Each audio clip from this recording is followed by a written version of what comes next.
Straight up 9 o'clock Central Standard Time, 55 degrees here in the wonderful city of San Antonio, Texas. And it's cloudy skies, foggy outside, but you know what? That's what Christmas is all about.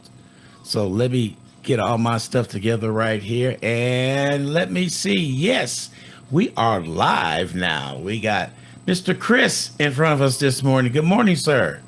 Morning, Ron. How you doing? I'm doing good. That was funny when you emailed me and said the only Ronald I know that bowls. I said, well, I'm the same one. Small world. I know. So how you been doing, sir? Doing well, doing well. I'm focusing on writing, publishing, and still bowling. Yeah, I see that. I think we're both doing the same thing. Let me see. I gotta get our deal captured right here. There we go. There we go. I had the flyer in front of us, but we're good right now. So I think I talked to you one time. You told me years ago that you was a writer and you wrote a book. And it just so happened I was with the band called Nobility, and Bill was there, and he was talking about the illustration work that he does.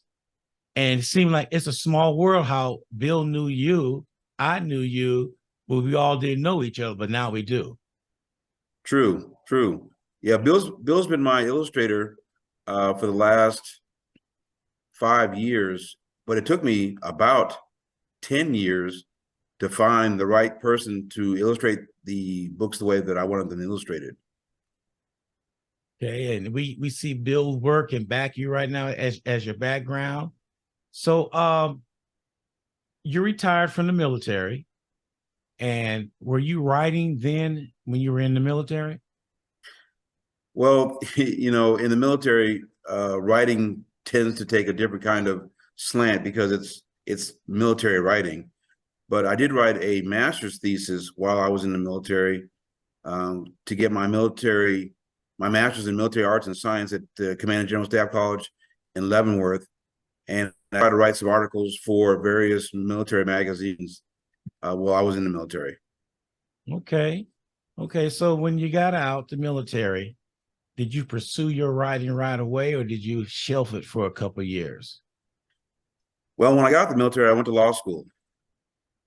And in law school, of course, you have to do a lot of writing in law school. And I seemed to excel at writing while I was in law school and actually came back to teach legal writing after I graduated as an adjunct professor. And while I was an attorney, I also wrote articles on the law for various publications. And then as a bowler, I began writing articles about bowling. I don't know if you recall any of those. In the magazine, it was called Bowler's Paddock, but I used to have a column in that periodical that came out, quarterly or whatever it was. I wrote about 15 articles for that magazine, and then in 2000, my wife challenged me to write children's stories. So, because she said I couldn't do it. No. She told you that? Yep, you can't tell me I can't do something because I want to do it. So that's what happened. I started writing children's stories, and then the process began from there. And I needed to find an illustrator. And it took me, like I said, about 10 years to find somebody who illustrated the books the way that I wanted them to look. And Bill was my guy. It was good that he was a local African-American illustrator. And so we have a really good working relationship. So getting an illustrator, like you said, you had the vision in your head on what you wanted. How many illustrators did you talk to and trying to get the vision that you wanted?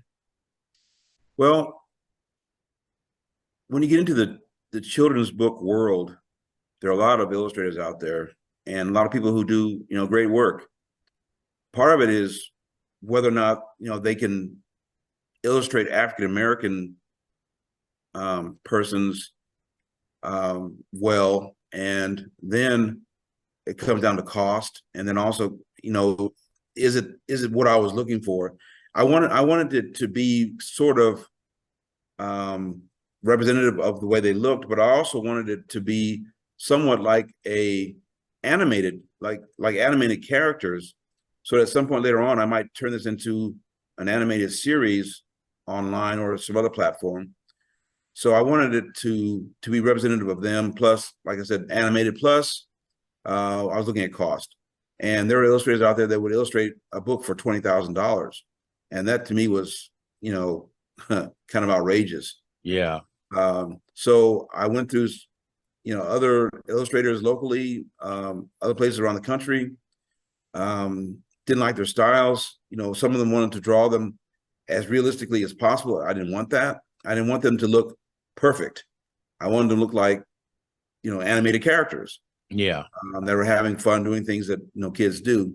And finally, somebody suggested Bill, and I went to his website, saw some of his work, and then he sent me some samples, and then we went from there. So I guess your illustrator is almost like you get people who voice over cartoons and stuff. So basically he had to read that book and capture the image and what you had in your mind, what you wanted. So apparently he must have captured that, because I looked at some of the illustration that he did, and he is remarkable on the job that he does. He take pride in his work. Yes, he does. And the first book was the one that took the longest as far as illustrations, because he had to understand, like you have said, my vision, what I was looking for, how I wanted the girls to look, because it is based off my own daughters. So, I didn't want them to look too ridiculous, nor did I want them to be so realistic that you felt that they were beyond, being, what's the word I'm looking for? That they were not, they were too perfect, so I wanted it to look like they were approachable. But anyway, so he was able to capture my vision, and we've had, like I said, a good relationship from that point on. So how many years have you been working with Bill? I think we started working around 2000, maybe 16. The first book didn't come out until 2018, though. Okay. So it took a couple of years really to get it all, where we wanted it and how we wanted it to look. So it was a process for the first one in particular. But since then, since 2018, we've produced 6 altogether. Wow. Just rolling along now. Yeah, now, I send them the story and say, okay, I put in there in parentheses, this, I want an illustration here. I want this to look like this. And so now that we've done, these 6 collaborations, he's got a good idea of what I'm looking for. So when I get back the first sketches, most of the time I don't change them, because they've captured what it is I'm looking for. And that's unique, to have that chemistry together. A lot of people don't realize this. When you do anything together, it's the chemistry that comes together. It's almost like you're reading each other's mind, your thought process, and you know what you want. I can see Bill right now and say, well, I'm going to do this, I'm going to do this, I'm going to do this. And like you said, when he sent it to you, you say, hey, man, that's a goal. Yeah. Yeah. I make very few changes in the work. Every once in a while, there may be a few here and there, but very rarely do I make any substantive changes in what he sends me. Because like I said, he shares my vision. He understands what I'm looking for, and we have a great collaboration. So when you come up with a book, what goes through your mind when you say it's time to write a book, and you have I'm using that word vision again, because that's what it's all about. You have a vision of a book you want to write, and tell us the process you go from putting it from your mind on paper. If we're talking about children's books, then it's a little easier than writing other types of work. With children's books, since these books are basically about my own 2 kids, what I do is draw from experiences that they've had. So I take those experiences and then try to make them interesting, make them fun, and make them so that an illustration of them would be a good time for people to read, or kids to read, and for parents to read to their kids. So that process is a little different, because I've already actually written 12 of these stories. It's just a matter of getting them illustrated now. But when we're talking about something a little more extensive, and I've written a couple of other books as well, that tends to be more of a process where you have to outline what it is that you want to do. You have to come up with a start and a finish, and try to figure out how do we get from A to B to C all the way to Z. And then once you get an outline that gives you kind of a roadmap on how to start filling out the outline. And I'm working on a fiction thriller right now, my first time working on a fiction book. And that process is even more difficult because it's not about something I've ever done myself. So I'm trying to do research, make sure that it's as accurate as possible, that it's exciting, that moves along, but also wanted to have some meat on the bones as well. So there's character development. I want people to be interested in the characters, care about what the characters think about, what they're doing. So that's an even harder process. So it does take some dedication to sit down and put pen to paper and try to make a story interesting. So there's two things that I hear from writers. One of them is a writer's block. I think everybody know about that one. And another one is, I don't know what you call it, but as one writer told me, is when she gets started, she can't put it down. If the thought process is there, she's go on and on and on until she's so tired she has to stop.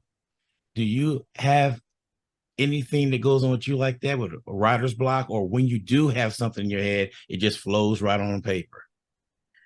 Yeah. When I was writing my very first novel, if you will, ideas came to me very, very quickly.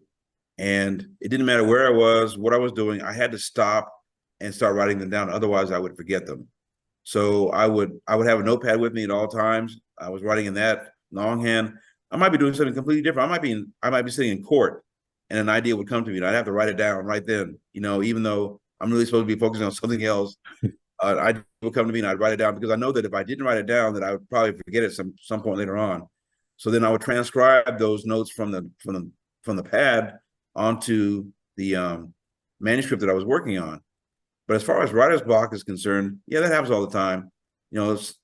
When I say I want to sit down today and I want to write something, and I look at the paper and go, okay, yeah, okay, and let me put this down. I'll come back to it tomorrow because I'm not feeling it. But other times, like you said, it spews out just kind of on its own sometimes, and you take advantage of it when you do that. Because I know myself, I'll come up with an idea in the middle of the night, sleeping, and I have to keep a pad and a pen next to on my nightstand, because I'll forget in the morning. Just like you said, I get up and write it down, and then I look at it in the morning. Then I got to think, what did I mean by this? Writing it down. Sometimes you write some things down, and you got to look at it for a little bit, and then it jogs the memory. Have you ever wrote something down and you knew what you wanted, and then you picked it back up a couple of days later and you thought about it, I said, now, what was I thinking at this time? No, but I've had sometimes difficulty reading my writing. At 3 o'clock in the morning, like you've talked about, Yeah. I'll scribble something down on a piece of paper and then come back to it and go, what was that? What were the words that I'm trying to write down here? Because I'm scribbling at 3 o'clock in the morning, I'm half asleep. It sounded like a good idea at the time, but now I don't even know what I wrote. So yeah, I've run into that before. Oh yeah, that happens. That happens. I got somebody asking you a question. Both your daughters have red hair. How has that influenced any of your storylines? Well, the fact that they're two African American little girls that have red hair makes them, I think, unique. And as they were growing up, the fact that they were sisters and had different color red hair made them unique. They garnered a lot of attention as they were growing up, and even now they still garner attention because of that. But it really only generated the story. I guess the title of the story, the Carrot Top Kids, because that's what their grandmother called them, she herself was a redhead, an African American with red hair as well. So growing up, I was always regaled by her stories of her fiery red hair and how people used to touch her hair and so forth and so on. So when I had daughters who both had red hair, I kind of knew what to expect as far as other people's reactions to them. But the title of the books, the Carrot Top Kids, comes from the fact that they have red hair. But after that, it really doesn't influence very much as far as the stories themselves are concerned. Well, I bet that was unique going through them growing up and people messing with their red hair. It was curious, and I could just imagine what they went through from day to day. Didn't one of your daughters recently get married? Well, not just one, but Oh, both. both of Both of them. So, Um, the eldest daughter, Danielle or Danny in the books, got married in March, and then Alana or Lana, she's called in the books, got married in May of this year. oh wow. So, what do they feel about you writing about them in the books? Do they say, "Dad, I didn't do that"? Because I know somewhere down the line they're saying something. Did I really do that? Well, when I first came up with the idea of using them as characters, they were like, okay, Dad, great, whatever you're gonna do. And then when we got it finally illustrated, they saw the illustrations, and then they saw that, okay, this actually looks like it might be something. I think they got a little excited. And then when it finally was published, I think they really, were kind of excited for me, excited for themselves to see themselves actually, illustrated in a children's book. So they've been my biggest supporters. Of course, a lot of their friends are of childbearing age. Yeah. So, there's a kind of ready-made audience right there of their friends who have bought the books and can say, look, these are my friends right here, and look, this is what they've been doing. So, and the books actually are fairly accurate as far as some of the things that they've done in their lives and some of the things that they've experienced. So it's not like I've, taken them to the moon or back or something like that. Yeah. But they are fairly, very close to what they've actually done. Are there some embarrassing moments that you put in the book that they say, "Wow, you put that in the book"? Actually, there are more embarrassing moments that I've kept out of the books. Okay. Yeah, I hear you on that. Hey, also I want to touch base as anybody don't know, your family's on Family Feud. That's true. This past spring, we had a very exciting 3-month period when my eldest daughter got married in March. We appeared on Family Feud in April, and then my youngest got married in May. So that was a really exciting 3-month period for the Pittard family. So how was it on Family Feud? Wow. Steve Harvey is he's just as crazy in person as he appears on TV. And it takes 90 minutes to tape one of these episodes because he is just doing so much that they have to cut out. You only see 22 minutes out of the 90. And partly it's because of what he does and what he says that they have to keep going back and reshooting certain portions of it because of what he's saying and how he's saying it and some of the things, how he reacts to people's answers, things like that. But it was a great time. We were there for a whole week, and we were actually on set or in the set for I think three days altogether. And as a part of it, we were also in the audience, and it was like being at a comedy show with music. It was we just had a blast just being there. As a matter of fact, after a while, I forgot why we were there.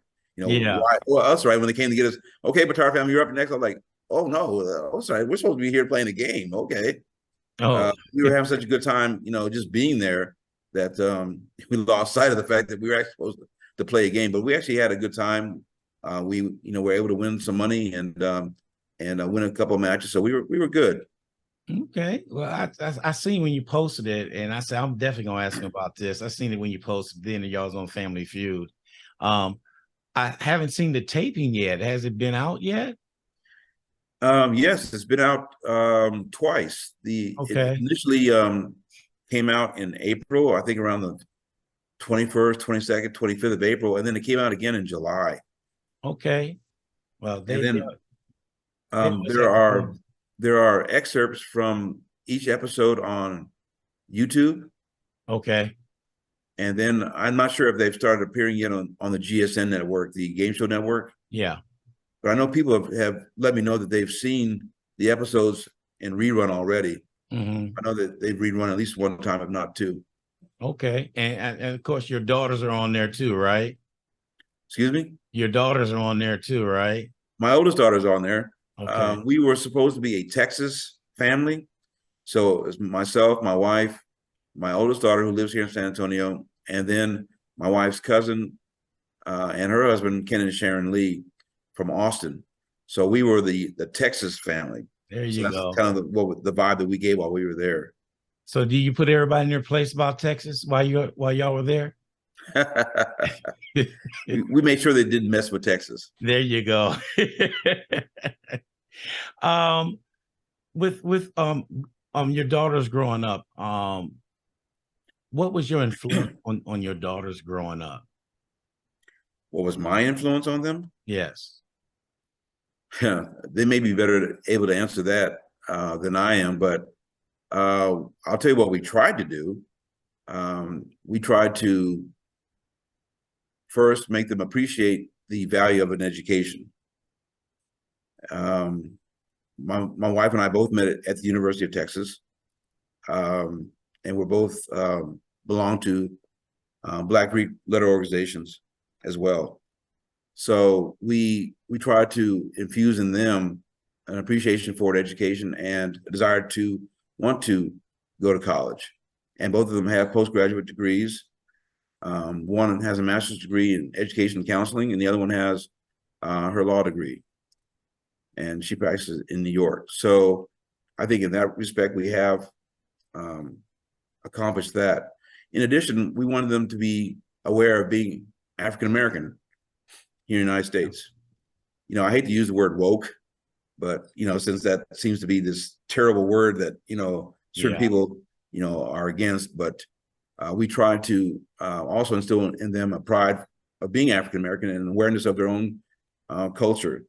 So in our house, as an example, we had one room that was just dedicated to African American art and culture. We try to make it look like an African hut, if you will. Yeah.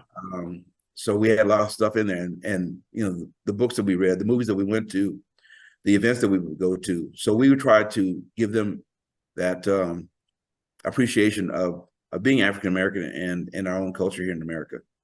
You just said the key word culture, and I think that's where a lot of problem lies here in America right now, because they don't understand our culture or want to understand our culture. It's one of those two. And they stereotype us, like they see one like we're all like that, and it's not true. And that barrier, it needs to break, because our culture is very unique. African American culture is so unique, and we come in shades of color, African Americans. So until they understand where we're coming from, they're never going to understand. Well, I've said this to clients in the past that when you're in an A, B, C society and you happen to be B or C, A don't care about you. But that's been changing, because now A does have to care about us, because we're stronger economically, we're stronger politically, and A is afraid of us. And that's why I think you see a lot of backlash politically, economically, educationally, and even physically, where A is pushing back against the B's and the C's because A is afraid. We're coming, and A doesn't want us to be there. So it's a constant battle in America to preserve what we've fought for, what our ancestors have fought for, and to keep moving forward as well. Yeah, yeah. Somebody just wrote another question. Want to know, how do you think other fathers relate to your books?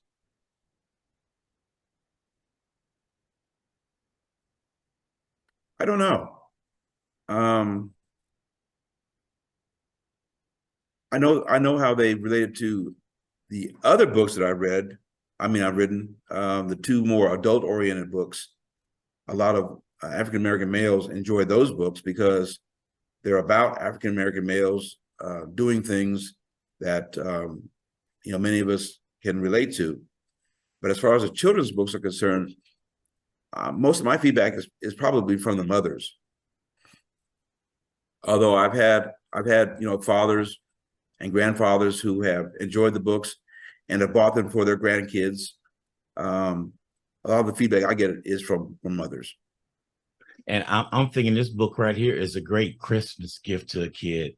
Looking at it. So how does somebody come about? How do they get your book? There are a few ways. The books are available on Amazon.com. If you put in my name or if you put in the Carrot Top Kids, it should come up. They're also available on BarnesandNoble.com as well. They can get them from me directly, either through my website, which is www.olympiadpublishing.com, or through Facebook. I have a Facebook page also for Olympiad Publishing, as well as through messaging directly to me as well. Have you done any book signings? I had before COVID, and last year was the first year that I should say not last year, but earlier this year in February was the third annual African American Book Fair that was held at the Second Baptist Church on Commerce next to the Carver Library. And I'm signed up again to be one of the featured authors this coming year in 2023 for the same event, the fourth annual African American Authors Book Fair, also at the Second Baptist Church off of Commerce. I think it's the third weekend in February, if I'm not mistaken. That's Saturday. Oh, that's coming up. That's not too far away. No, it's not. And I wanted to make sure that I got this book out not only before Christmas, but also before that book signing. So I'd have plenty of books to do that. And so keep us posted when that's going to be. Send me something so I can start blasting it on Facebook and everything else that is happening, because you around San Antonio, you probably know what I'm getting ready to say. A lot of people say, I didn't know that was going on. Nobody never told me. They wait 3 or 4 days later for that. So we want to make sure we get that out so everybody will know what's going on. Okay, I certainly will definitely put that on Facebook. And the organization is called Friends of Carver Library. And they're the ones who actually put on the book fairs. And it's open to anybody who wants to come and see several different African-American authors and their books. You know, you said the key African-American authors. That is so, it's almost like, how can I put it? People think it's unbelievable that we got African-American writers, especially here in San Antonio. There are quite a few here in San Antonio. And it dawns on me, like, why are they so surprised? Maybe because San Antonio is not seen as a hub of African-American culture. Maybe we're not in Atlanta or a DC or some other place like that has a significant population of African Americans, but we still have a lot of talent here in San Antonio amongst our population. Yeah, matter of fact, there's an art gallery here on New Braunfels Street, close to Fort Sam. The Eyes of the Beholder, Maria Williams, she's tackling the same thing. That a lot of Black artists are there with their paintings and stuff. It's the same thing. She said almost the same exact word you said. There's not a mega place here like the other places, but how can we get to that point is right now. We're getting it out there, communicating with others, let them know what's going on, spreading the word. Well, it's shows like yours and others like this that help to spread the word amongst our population so that we do know what's going on, and then we can go to these events. Yeah, and you got any other events coming up besides one in February? None that are scheduled right now, but we're working on that. And as soon as we start, doing more book signings away from events like this, I will certainly put that out there. We would definitely love to have Chris. We appreciate you coming on board. But before you leave, you got any last words on how people get a hold of you, your book, and anything else? I think that I've given the primary information. If they want to email me, it's Chris Pittard, no period, ChrisPittard at olympiadpublishing.com. So that's one way to email me as well.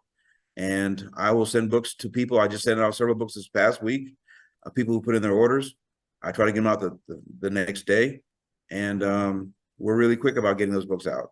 So, what is the cost of the Carrot Top Kids? One book is $15. 2 books is $25. And if you get as many as 4, then I reduce the price even more after that. Because I got 4 grandkids, and you're gonna see me. I'm gonna get 4 of those books to give to them for Christmas. Well, I certainly do appreciate that. So, all right. Yeah, you can text me or email me, and we'll get together on that. Okay. All right. Well, thank you, Chris. I appreciate you coming on board. Well, thank you, Ron. I appreciate being here. You have a great day. All right. You too. All right. Thank you.